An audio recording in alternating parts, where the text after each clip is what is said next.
about 2.5 years ago, I posted a video saying that the Man StingRay was the best all-around bass. The main reason I posted that video and the main reason I made that statement is because I felt like for the money here in the United States, I understand in other places you can't get the same deal. Some people expressed that and they were a little bit irritated, but hey, all I know is what's going on around here as far as like the market, the prices. And I felt like for someone who's starting out and they want what I believe still is a pretty well-rounded bass, I felt like it was a no-brainer to go with a Man StingRay, a Sterling StingRay, because you can pick those up for, if you get lucky, you can get one for about $250 US. Okay, so USD, $250, $280, if you're getting a really good deal on one.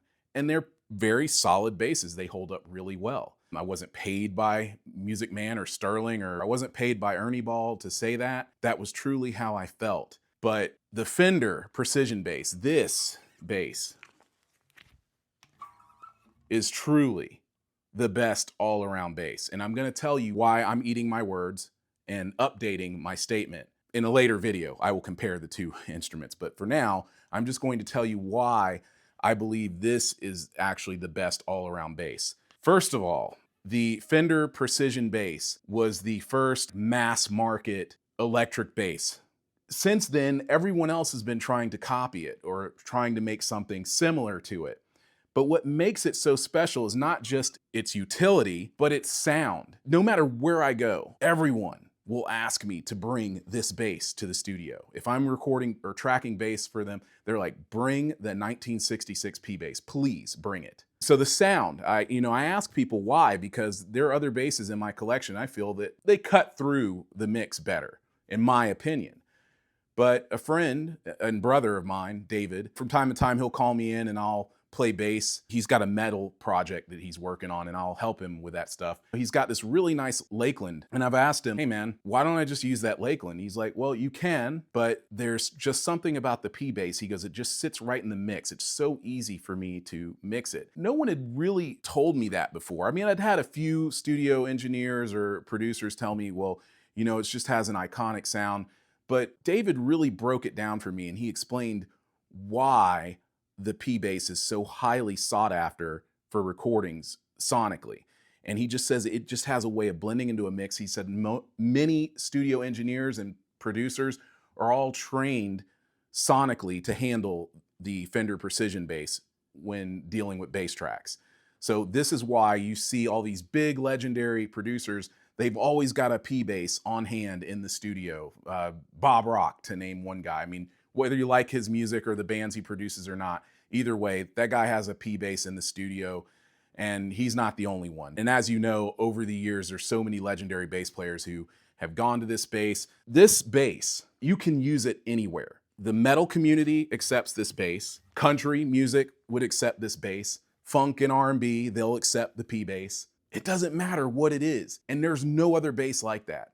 You can't even really say that for the StingRay, but it is a close second. I think the StingRay is probably the second most widely accepted bass, aesthetically. Now I understand a lot of people play the jazz bass as well, but a lot of people are really after the neck usually for the jazz bass because it has a much more pleasant neck to play. And I agree with that. I'm just so used to playing the precision bass that it just works out better for me in the long run. These strings are pretty old now, I need to change them, but it sounds great when you slap the bass.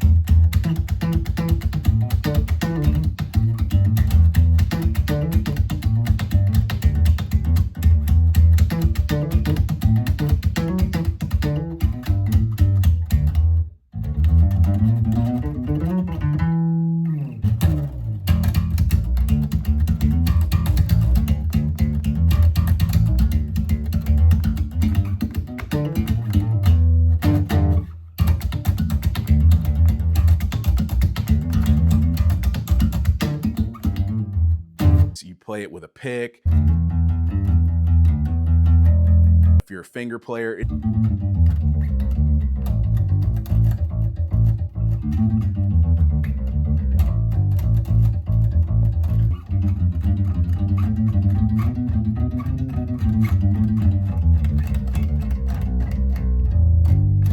doesn't matter whether if you play it with distortion.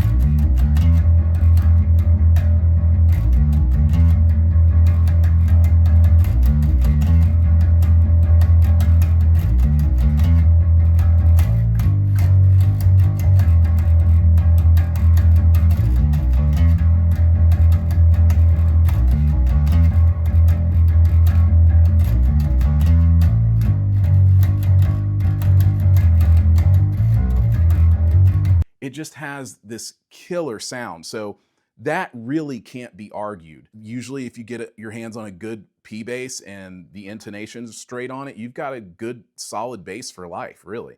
So in closing, I just want to say to all of the people who argued with me, you had great points, and I do understand that. I do think that the Fender Precision Bass truly is the best all-around bass that you can get, really. You may not get it for the same price or as good of a price as you would with a Sterling StingRay, which I think is still the best bang for your buck if you take Ibanez out of the equation, because Ibanez is another, what I think is a great all-around brand. But yeah, the Fender Precision Bass is accepted everywhere. It doesn't matter which style of music you're playing. Everyone is cool with seeing it. Things may be a little different now, but back when I was coming up and playing and stuff, people really cared what kind of bass you walked in with.